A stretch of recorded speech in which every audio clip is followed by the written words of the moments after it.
अस्सलाम वालेकुम। Pre KG 2 मैं हूँ आपकी टीचर ज़ारा। अपना लेसन शुरू करने से पहले हम पढ़ते हैं बिस्मिल्लाह। मेरे साथ में है बिस्मिल्लाहिर्रहमानिर्रहीम। बेटू ये है हमारा उर्दू का लेसन। कौन सा लेसन है ये है उर्दू का लेसन।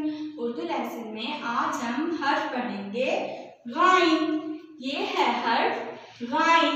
गाइन के ऊपर एक नुक्ता, गाइन के ऊपर एक नुक्ता। गाइन से गुब्बारा, गाइन से गुब्बारा, गाइन से गुलेल, गाइन से गुलेल, गाइन से गुसल, गाइन से गुसल। मैं आपको बताऊंगी कि हम गाइन कैसे लिखेंगे।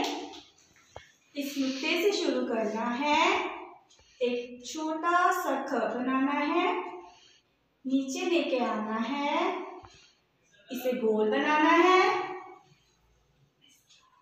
पेंसिल नहीं उठानी, फिर इसे ऊपर लेकर आना है। गाइन के ऊपर एक नुक्ता, गाइन के ऊपर एक नुक्ता, और ये है गाइन की आधी शक्ल।